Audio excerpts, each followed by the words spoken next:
Thank you, gentlemen, for being here today and your years of service, decades of service to our country. Wanted to focus a little bit, Admiral, on your recommendation, perhaps with regard to NORTHCOM and SOUTHCOM merging, with a bit of a focus on the Arctic. General Shorts, I know that you've spent a lot of time in Alaska, so have a sense of that. We've had a lot of discussions here.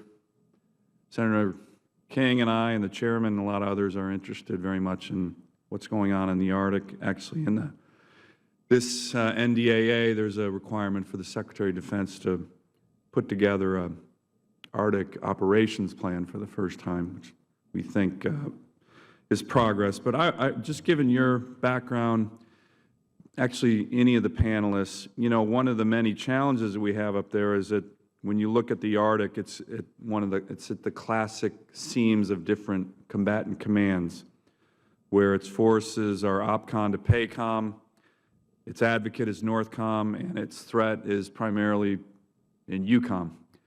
So you've, I'm sure, all noticed the very massive Russian buildup. Actually, just yesterday, there was another article about a new missile defense system that they're putting in the Arctic, 4 new combat brigades, 11 new airfields, on and on and on, huge exercises. And we're looking at actually getting rid of the only airborne BCT in the entire Asia-Pacific and in the Arctic. And as you know, General Schwartz, that takes a lot of training to have your forces up there well-trained to be able to operate in 30 below zero. So I would just really appreciate your views on the Arctic, but also how that NORTHCOM-SOUTHCOM merger idea would either enhance or diminish. We don't think it should be much more diminished. We think there should be more attention on the Arctic, given all that's going on up there right now. Any panelists, I'd welcome your thoughts on it. I think it's important that the Arctic be assigned as a mission to one of the combatant commands. That has yet to happen. It should transpire. That's point one.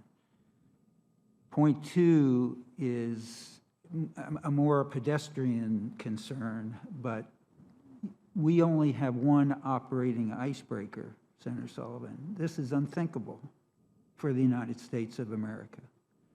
And clearly, that Coast Guard platform, we need more of that, and we need the other kinds of wherewithal that allow us to assert our sovereignty in the Arctic. We have one, and the Russians have 40, I believe. Understood, sir.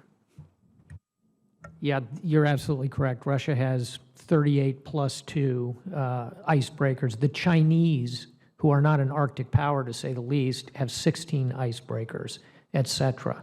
The Danes, a nation of 5 million, have 8 icebreakers. So this is actually beyond a pedestrian point. It's a very good one. I agree with assigning it to U.S. Northern Command in its entirety.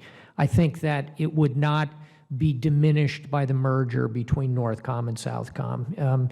When you look at the level of activity to the south and what NORTHCOM is doing, I think that could easily be folded into a unified command responsibility, and I think it would be valuable because it would further solidify our integration with Canada, with whom we ought to be partnering in a very significant way, as you know better than anybody in the North. Lastly, we should be working with NATO to ensure that NATO perceives this is a NATO frontier. This is a NATO border.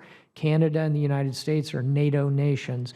We need to think of that border as importantly as we do of the borders of the alliance in Eastern Europe and to the south on the Mediterranean. General Schwartz, could you talk to just the strategic location of those forces up there? Because, you know, Admiral, when you talk about having it completely with regard to unified under NORTHCOM, do you think that the operational forces should also be under NORTHCOM, given that they're very oriented towards the Asia-Pacific? And as General Schwartz, and I know you know, sir, the strategic location of Alaska is such that those forces, those air forces, those Army forces can really be anywhere in the Northern Hemisphere within 7 to 8 hours, whether it's Korea or the Baltics. Would you mind just talk on that for a bit, sir? Quickly, if the constraint of assigned forces to the domestic four-star can be overcome, that makes sense. To assign those assets in Alaska that have the opportunity both to reinforce America's claims in the Arctic, as well as be deployable for other missions that might be assigned, is certainly the right approach. I would only add, we talk a lot about the Unified Command Plan, which kind of divides the world among the combatant commanders. The other important document, Senator, is called the Forces 4 document, which actually apportions and assigns those forces. It's renegotiated typically every 2 years.